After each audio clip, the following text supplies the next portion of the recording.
Good afternoon, all. Uh, we have already done few videos on recent changes that have been that have happened in CA syllabus, and this is in fact a video to give more light into the kind of the effect of these changes. Recently, a parent I have happened to talk to one of the parents who came to our institute to join the child for CA Inter, and the parent has actually received a phone call from another institute.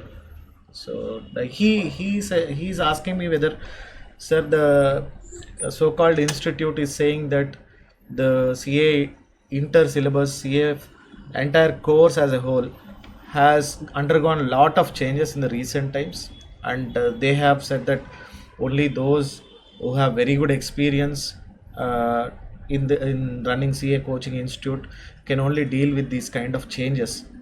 And he in fact went on to say that the coaching institute, which has more than 10 or 15 years experience, only can deal with these changes. So that's what the parent has expressed. See, in day-to-day activities we come across so many instances like this, and through this video we want to give some clarity on whether the changes that have happened are really drastic in nature, and whether we at Gurukul, how we are dealing with these changes, and what kind of measures we have taken. Really, is it a matter of experience of the institute that is relevant to addressing these changes? So that's what we are trying to share some information in this video.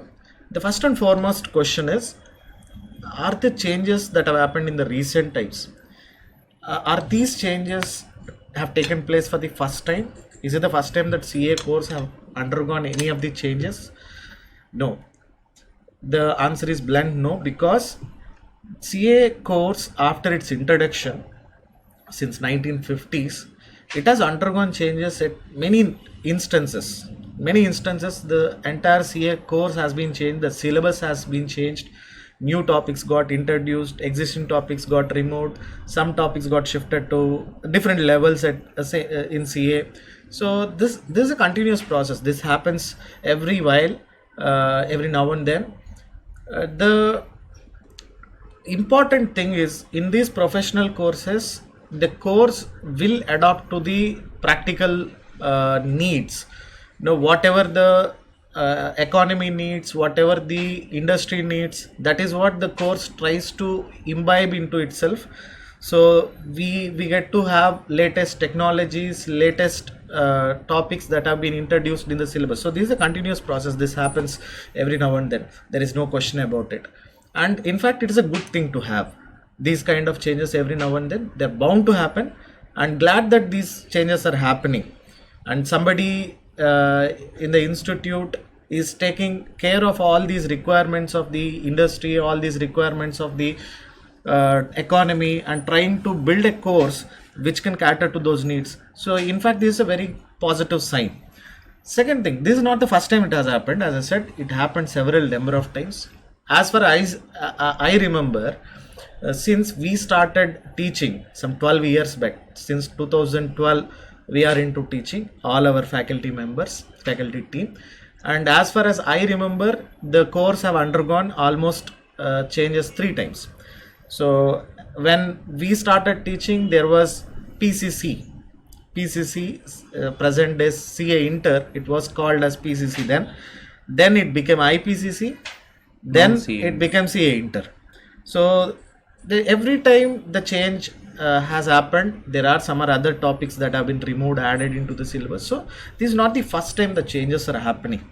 And as I said, in the last 12 years of our experience itself, the syllabus and the curriculum has undergone drastic changes. At least for 3 times it has undergone. Not to tell about the contents in the syllabus that get amended, that get changed every 6 months. So for example, in income tax, Vinod has since he deals with the subject, he will have better idea to share to you. So the income tax, the GST, these are the rules that keep on changing. Every now and then some new rules will get added. So this is a continuous process. So there is nothing like, it's not a situation where the entire CA syllabus has undergone drastic changes, and some subjects like altogether physics, chemistry got introduced, which are very new to the chartered accountant students and faculty members. So that's not the kind of scenario that is happening here. That is one point to be noted.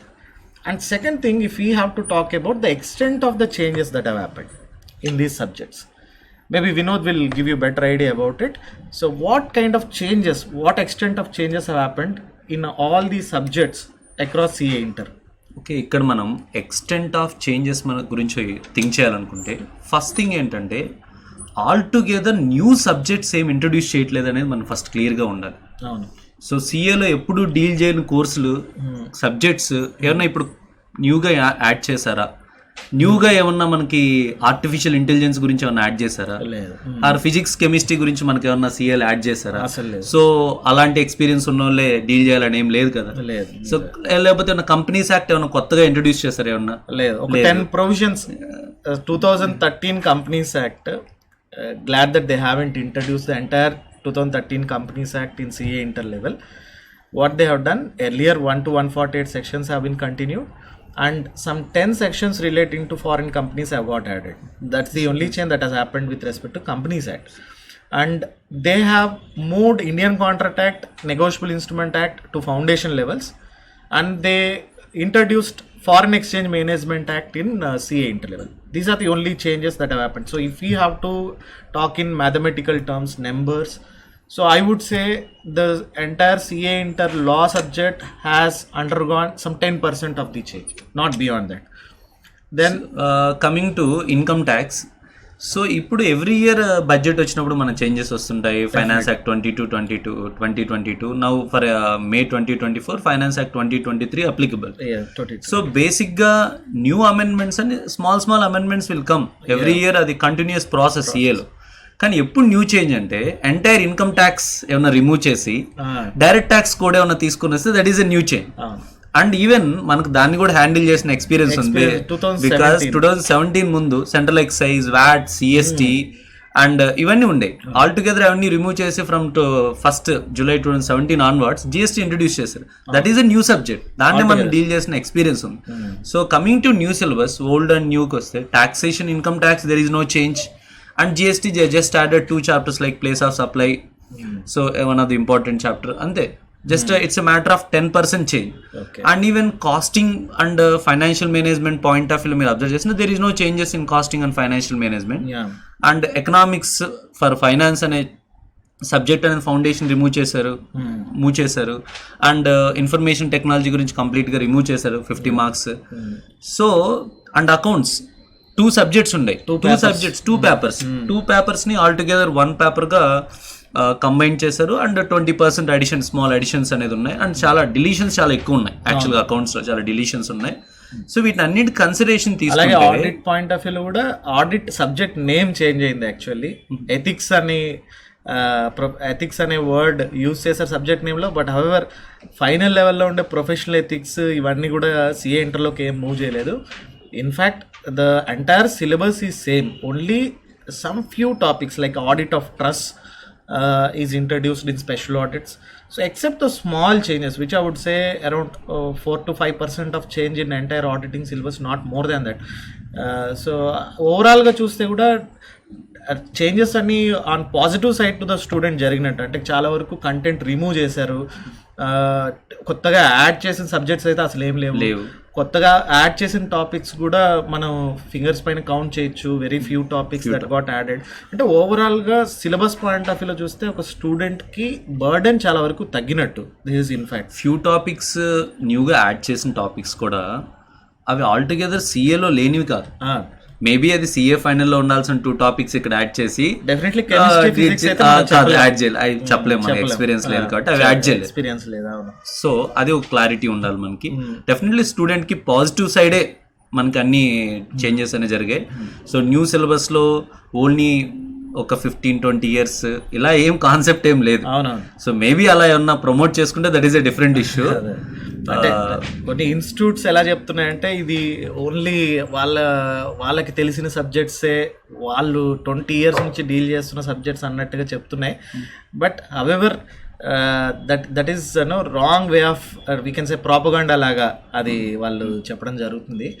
అంటే ఎవరి insecurities వాళ్ళవి, మనం వాటి గురించి పెద్దగా concentrate చేయాల్సిన అవసరం లేదు. కానీ but the main intention of us is through this video we want to reach out to the student community and parents as well to tell them that these are the changes that are very regular and they're bound to happen every now and then.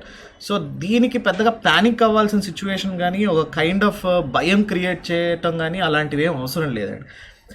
And we're not even saying, we're not saying CA inter has now become easy అని ఏం చెప్పట్లేదు. The exam toughness will remain same. If exam toughness is compromised then there is the kind of value that we associate with CA అది effect అయిపోద్ది. Exam toughness అలాగే ఉంటుంది. కాకపోతే మనం ఒకటి అబ్జర్వ్ చేయాల్సింది, ఇన్ విజువల్ క్వాంటిఫైబుల్ పారామీటర్స్ మనం మాట్లాడితే the syllabus as a whole got reduced. Maybe we should look in to the kind of questioning that they will follow in the examinations. But already kind of questioning కూడా previous few attempts నుంచి డ్రాస్టిక్గా change చేశారు already. అంటే they want to test more of practical knowledge than memory of the students. So all the questions, in fact in law, taxation, they are asking more about practical implications of the provisions than simply asking us to write short note on so and so thing and all. So that exam pattern is always challenging. దాని గురించి ఎలాంటి compromise ఉండదు. But however the content of the syllabus got reduced. చాలా వరకు అది student point of వ్యూలో ఒక పెద్ద అడ్వాంటేజే. దెన్ సో ఇక్కడ ఇంకొక పాపులర్ క్వశ్చన్, సో ఒక 20 years ఎక్స్పీరియన్స్ ఉన్న ఇన్స్టిట్యూటే ఈ సిలబస్ని చెప్పగలది అనే పాయింట్ రైజ్ చేస్తున్నారు. అండ్ దీంట్లో కూడా నేను ఇంకో పాయింట్ హైలైట్ చేయాలనుకుందంటే, ఎక్స్పీరియన్స్ ఆఫ్ ద ఇన్స్టిట్యూట్ మ్యాటర్సా, experience of the faculty matters? అవును, వెరీ గుడ్ పాయింట్. సో ఈ పాయింట్ గురించి మనం డిస్కస్ చేస్తే, maybe institute 20 years experience, but faculty have just 2 years 1 year experience or 3 years experience. And ఇక్కడ ఒక ఫ్యాకల్టీ గురించి మనం థింక్ చేయాలనుకుంటే, number 1 qualification and experience. So qualification and experience both should be there, రెండు ఉండాలి. సేఫర్ నీకు ఎక్స్పీరియన్స్ 20 years ఉంది, but you are not CA qualified. But maybe you are qualified but you don't have experience. So ఈ 2 parameters అనేది satisfy అవ్వాలి. ఎందుకంటే మీరు observe చేస్తే 10th classకో 5th classకో వీళ్ళు చెప్పే వాళ్ళ క్వాలిఫికేషన్ మ్యాటర్స్ కాదు. మీరు అబ్జర్వ్ చేస్తే ఒక డాక్టర్ని టీచ్ చేసే వాళ్ళు ఎవరుంటారు? డాక్టర్స్ టీచ్ చేస్తారు. ఏమన్నా వేరే వాళ్ళు ఎవరు నాకు తెలియదు. అడ్వకేట్స్ టీచర్ అంటే ఎవరు చేస్తారు? మోస్ట్లీ అడ్వకేట్స్ టీచ్ చేస్తారు క్వాలిఫికేషన్ వాళ్ళది. బట్ నాకు అదే అర్థం కాదు. క్వాలిఫికేషన్ ఇంపార్టెంట్ అండ్ ఎక్స్పీరియన్స్ రెండు ఇంపార్టెంట్. సో నా ఇన్స్టిట్యూట్కి 20 years ఎక్స్పీరియన్స్ ఉంది, 30 years ఎక్స్పీరియన్స్ ఉంది అంటే, లైక్ కొంతమంది చెప్పుకున్నట్టు ఎక్స్పీరియన్స్ ఇన్స్టిట్యూట్కి ఉంటుంది, ఆన్ పేపర్ ఉంటుంది. బట్ టీచ్ చేసేది ఏమన్నా ఇన్స్టిట్యూట్ ఏమైనా వచ్చి ఏమన్నా ఆర్టిఫిషియల్ పర్సన్ ఏమైనా టీచ్ చేస్తుందా, లేదా మ్యాటర్స్ ఏం టీచ్ చేస్తారు? And more to provide clarity, all institutes are not like Gurukul, I would say. ఎందుకంటే in Gurukul from the day we started, we administer everything here, and more than administration, we are the ones who are taking up classes for CA Inter here. So that remains same. And in the hindsight, in future, we doesn't have any kind of intention to change that. We don't want to shift to entirely administration and leave the classroom sessions and all. So we want to take up these sessions. We want to continue doing this for long period of time as far as possible. That's our main preference. And as Vinod has pointed out, in some of the institutes, what will happen? The institute might be existing from 20 years. But however, the faculty team there will keep on changing. Every 3 years, 2 years, like that, some new team comes, some new person will come up and take teaching there. So maybe that person has a qualification. That is what yes. You're trying to say. So the person has a qualification, but he has only 1 or 2 years of experience. Or on the other hand, some faculty members who are not from CA background, they might be there from past 10-15 years, but since they are not from CA background, they might not be having that much of efficiency or expertise when it comes to dealing the concepts of CA Inter from exam point of view. So we at Gurukul have both these elements. We have individual experience of teaching almost from 12 years at different levels of CA, and we also have from institute point of view, our institute is not 1 day 2 days old, it's almost 10 years old. So ఇక్కడ ఇంకో point నేను highlight చేయాలనుకున్న point ఏంటంటే experience point of వ్యూకి వచ్చినప్పుడు institute మా faculty team 20 members faculty team teach చేస్తుంది అంటారు. నాకు అర్థం కాని పాయింట్, సిఏ ఇంటర్లో ఫర్ ఎగ్జాంపుల్ న్యూ సిస్టంలో ఉండేది 6 సబ్జెక్ట్స్ 6 సబ్జెక్ట్స్కి 20 ఫ్యాకల్టీస్ ఎందుకు ఫర్ ఎగ్జాంపుల్? అండ్ 20 ఫ్యాకల్టీ సిఏనా, 20 సిఏసా? అది సెకండ్ పాయింట్. ఇంకొకటి, ఒక సబ్జెక్ట్కి 2-3 పర్సన్స్ సబ్జెక్ట్ ఎక్స్పర్ట్స్ అంటారు. I don't know, for example income tax house property expert, like house property expert and chapter 6A deductions experts ఇలా ఉంటారేమో నాకు తెలిసి. అది ఎలా house property chapter 6A deductions linkage ఉండదా? అంటే వీళ్ళు ఒకవేళ ప్రాక్టీసింగ్ సిఎస్ అయి ఉంటే హౌస్ ప్రాపర్టీ ఇన్కమ్ ఒకరి దగ్గర క్యాలిక్యులేట్ చేయించుకోవాలి, అవును, సాలరీ ఇన్కమ్ ఒకరి దగ్గర క్యాలిక్యులేట్ చేయించాలి, క్యాపిటల్ గెయిన్స్ కి ఇంకొకరి దగ్గరికి వెళ్తారు. ఓకే, ఇలా ఉంటది అనమాట experts. So they are claiming that only income tax itself deal by 2%, 3% అలా. That is in fact not correct, not suggestible also. And అదొక point. Because one more thing, దీనికి ఇంకొంచెం ఎన్హాన్స్ చేయాలంటే, ఈ సిఏ ఇంటర్లో ఉన్న సబ్జెక్ట్స్ అని special లా కానీ ఇన్కమ్ ట్యాక్స్ కానీ any subject that you take for that purpose, ఈ linkage of very important. Linkage of topics చాలా ఇంపార్టెంట్ కదా. So unless otherwise the entire subject is dealt by one single faculty, that linkage of topics will get affected definitely. ఎందుకంటే for example ఒక income ట్యాక్స్లో case study question ఉంటుంది మనకు starting. Case study MCQ క్వశ్చన్లో, ఆ క్వశ్చన్లో it's like khichdi problem. It's like first house property issues, deductions, capital gains, everything, అన్ని areas ఒకే problem mix చేస్తారు. దాన్ని 2-3 ఫ్యాకల్టీ టీచ్ చేస్తే స్టూడెంట్స్ ఎలా అర్థం చేసుకుంటారు? అది కరెక్ట్. సో యాక్చువల్ అది కరెక్ట్ కాదు, బట్ దాన్ని ఏదో పెద్ద గ్రేట్ క్వాలిటీ కింద ప్రొజెక్ట్ చేయడం advantage. That is it self limitation, much misleading to the students. అది బేసిక్ గా మిస్లీడ్ చేయడం. అండ్ అంతెందుకు, వాళ్ళు ఫైనల్కి వెళ్ళినప్పుడు ఏమన్నా, ఫైనల్లో చూస్తుంటారు కదా, ఫైనల్కి వెళ్ళినప్పుడు ఏమన్నా డైరెక్ట్ ట్యాక్స్ 4, ఇండైరెక్ట్ ట్యాక్స్ 4, లా 4 ఏమైనా టీచ్ చేస్తుంటారు అంటే ఎక్కడైనా ఇన్స్టిట్యూట్ లో ఎక్కడ ఉండదు. But they are claiming that ఇది డిసడ్వాంటేజ్ ని పెద్ద అడ్వాంటేజ్ గా ప్రొజెక్ట్ చేయడము. ఇంకొక పాయింట్, యాక్చువల్గా ఫ్యాక్ట్ ఏంటంటే, ఒక చార్ట్ అకౌంటెంట్ 4-5 ఎక్స్పీరియన్స్ ఉన్న వాళ్ళు ఇన్కమ్ ట్యాక్స్ చెప్పగలరు. కానీ ప్రాబ్లం ఏంటంటే they have their insecurities. Maybe మొత్తం ఈడే చెప్పేస్తే ఈడు ఉంటాడో పోతాడో, అందుకని డివైడ్ చేసి వర్క్ ఇద్దాం, సో దట్ వీడికి ఏది రాకుండా ఉంటుంది. ఏదో 2-3 చాప్టర్స్ వీడు బయటికి వెళ్ళాడు కదా, ఇంట్రెస్ట్ ఓన్ ఇంట్రెస్ట్. సో ఇలా మ్యాటర్. అండ్ ఇంకోటి, ఇక్కడ కూడా ఇంకో ప్రొజెక్ట్ చేయడానికి ఇంకో పాయింట్ కూడా వి హ్యావ్ చెప్తారు, మెటీరియల్ రెస్పాన్సిబిలిటీస్ కూడా డివైడ్ చేయడం. అంటే మెటీరియల్ ఒకరు రెడీ చేయటం, అవును, తర్వాత క్లాసెస్ ఒకరు టీచ్ చేస్తారు, మెటీరియల్ ఒకరు, పేపర్ వాల్యుయేషన్, పేపర్ సెట్టింగ్ ఒకరు చేస్తారు, అండ్ క్లాస్లో టీచ్ చేస్తుంటారు. కోఆర్డినేషన్ ఏంటి? మనం ఇప్పుడు చూస్తే మనకు సింపుల్, మనమే ఓన్ మెటీరియల్ సెట్ చేస్తాం, మనమే క్లాసులు లీడ్ చేస్తున్నాం, ఎవ్రీ వీకెండ్ మనమే పేపర్ సెట్ చేస్తాం. సో 3-4 పర్సన్స్ ని అపాయింట్ చేసి దాన్ని మళ్ళీ, సో యాక్చువల్ గా దాన్ని కన్సాలిడేటెడ్ గా సింగిల్ పర్సన్ చేయాల్సిన వర్క్ ని డివిజన్ చేసి దాన్ని మళ్ళీ రాంగ్ గా ప్రొజెక్ట్ చేయడం. We have separate suggestible. We have research team for a material. We have research team for a paper setting. So అదన్నీ ఒక పర్సన్ చేయాల్సినవి అనవసరమైన డివిజన్ చేసి దాన్ని గొప్పగా ప్రొజెక్ట్ చేయడం, దానివల్ల స్టూడెంట్ కన్ఫ్యూజ్ చేయడం ఇంకాస్త. అండ్ మెటీరియల్ చేయడం అనే దాని గురించి కూడా రీసెర్చ్ టీమ్ ఎందుకో నాకు అవసరం లేదు. న్యూగా ఏమైనా ఇన్కమ్ ట్యాక్స్ డ్రాఫ్ట్ చేస్తున్నారా, న్యూగా కంపెనీ లాగా ఏమైనా డ్రాఫ్ట్ చేస్తున్నారా నాకైతే తెలియదు. సో మెటీరియల్ చేయడం, ఐసీఏ మెటీరియల్ అనేది చాలా far good. So ICA material లో నుంచే మనం క్యాప్చర్ చేయాలి. బియాండ్ దట్ మనం ఎవరైనా వేరే మెటీరియల్స్ ప్రిపేర్ చేస్తున్నాం, వేరే సోర్సెస్ ని తీసుకుంటున్నాం అన్నా కూడా that is outright not correct. అలా చేస్తే కనుక స్టూడెంట్స్ ఎఫెక్ట్ అవుతారు. ఎందుకంటే which is not there in ICA material, it is not at all considered by ICA examination point of వ్యూలో కానీ ఏ పాయింట్ ఆఫ్ వ్యూలో కూడా. అండ్ మోర్ ఓవర్ వినోద్ చెప్పినట్టు ఐసీఏ మెటీరియల్స్ క్వాలిటీ కూడా చాలా ఇంప్రూవ్ అయిపోయింది.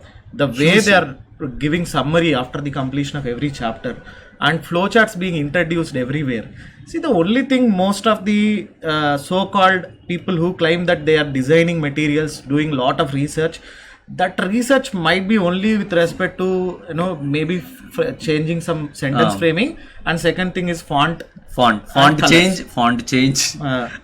color change. All these are basically it's just edition. It's a computer operator work, editing. But they are claiming their research team. Okay. And computer operators are included in the research team. We are very honest, and we say that we are actually taking every information from the ICA material itself. And in fact, some of the phrases, some of the sentencing that we take as it is copied from the ICA material. Okay, we are not saying authors at all. We are just we can say compilers. Just we take ICA, RTP, MTP and past exam locations. That's we compile it. That's it. We are not do more than that. Yeah, this is something we admit in the classroom also. Admitted, and we supposed to do.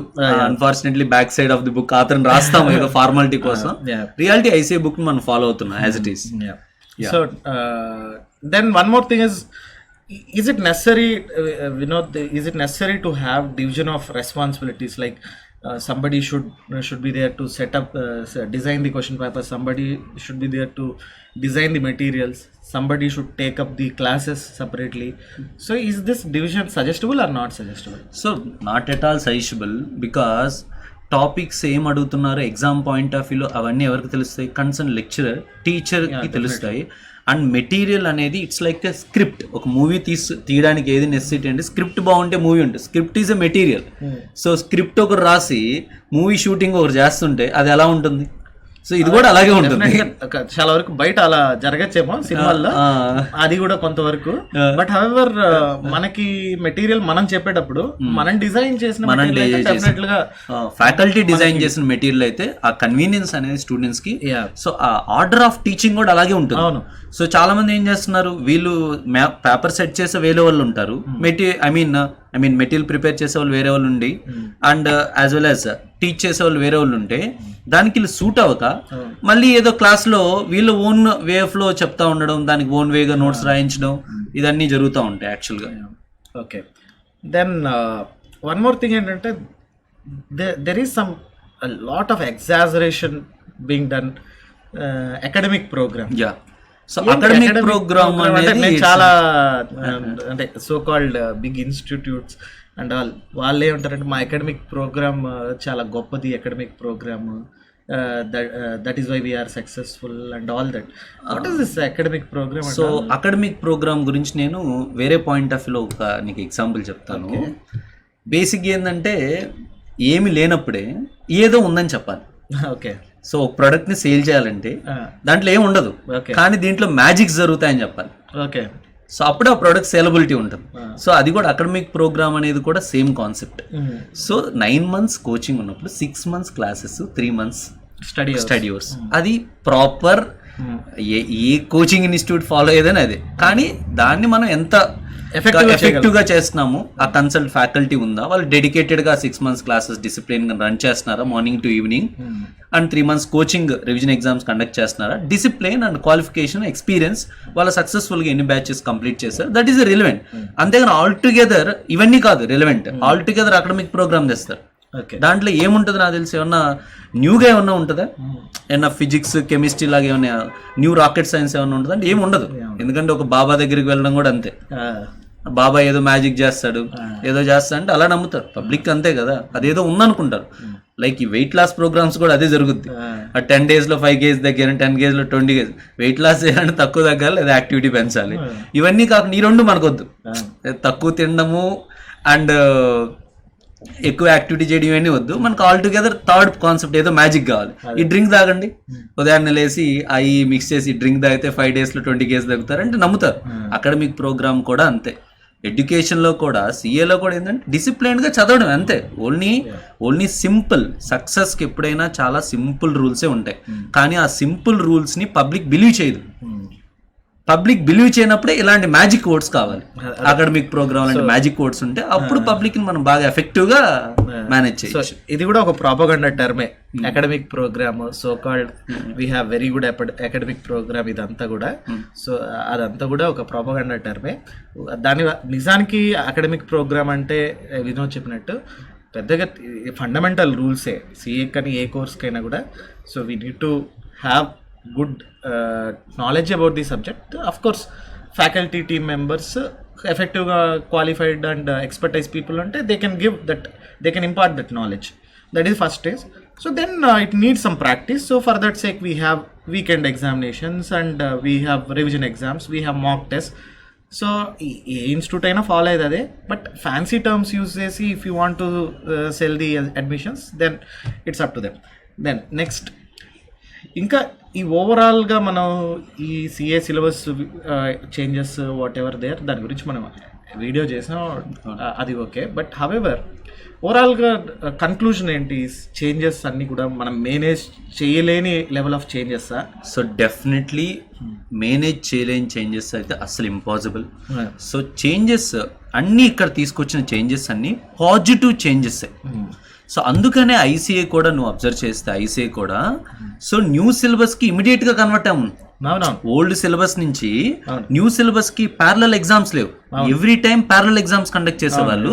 ఈసారి parallel exams లేవు. Definite గా May 2024 కి new syllabus. Even though old syllabus చదివిన వాళ్ళు కూడా new syllabus కి obviously కంపల్సరీగా convert అవ్వాలి. అంటే దాని ఇట్ సెల్ఫ్ ఇన్నర్ ఫీలింగ్, దాంట్లో ఇండైరెక్ట్ ఫీలింగ్ కూడా, ఇండైరెక్ట్ ఒపీనియన్ కూడా మనం తీసుకోవచ్చు. ఎందుకంటే మరీ డ్రాస్టిక్ చేంజెస్ లేవు. డెఫినెట్ గా ఐసీఐ కూడా student point of view consider చేసి స్టూడెంట్స్ సబ్జెక్ట్ చేసేవాళ్ళు. 3 attempts 4 attempts ఎక్స్టెండ్ చేసేవాళ్ళు, ప్యారల్ గా ఇచ్చేవాళ్ళు. So as you said correct point that అంత డ్రాస్టిక్ చేంజెస్ లేవు కాబట్టి ఇమీడియట్ గా కన్వర్ట్ అవ్వాలి. స్టూడెంట్ కూడా ఈజీ అపోజ్ కూడా ఎవరు చేయట్లేదు. ఓకే, సో డెఫినెట్ గా ఈజీ అంటే ఇన్ సెన్స్ హ్యాండిల్ చేయలేనంత న్యూ చేంజెస్ ఏం లేదు దీంట్లో. ఆల్టుగా ఎంటైర్ 10% అండ్ ఇంకా సిలబస్ రెడ్యూస్ అయింది. కంటెంట్ వైజ్ గా చెప్పాలంటే సిలబస్ చాలా రెడ్యూస్ అయింది for CA inter, CA final and. Okay, so to conclude, changes ఉన్న మాట వాస్తవమే, కాకపోతే ద వాల్యూమ్ ఆఫ్ చేంజెస్ అనేది some institutes are trying to mislead. రెండోది ఏంటంటే these changes are something definitely first నుంచి మేము ఎండార్స్ చేసినట్టు ఈ చేంజెస్ అనే కాదు, ఈ చేంజెస్ వచ్చినప్పుడే కాదు, ఒరిజినల్గానే CA course at CA inter levels, CA final levels should be dealt by qualified, experienced, expertise faculty. We stand by that because only since we qualified we know how to face these exams, what kind of questioning pattern is there, and moreover we are fully into teaching. We will do day to day research and update ourselves. So that is why it is very much essential. But however 20 years of institute's experience is not equivalent to 20 years of faculty's experience. So these were parent and student should be very careful. So changes are there, no need to worry about it. They are very positive changes, very much required for the profession. So keep these things in mind while deciding where you should take the admission. Yes, yeah. Thank you. Thank you.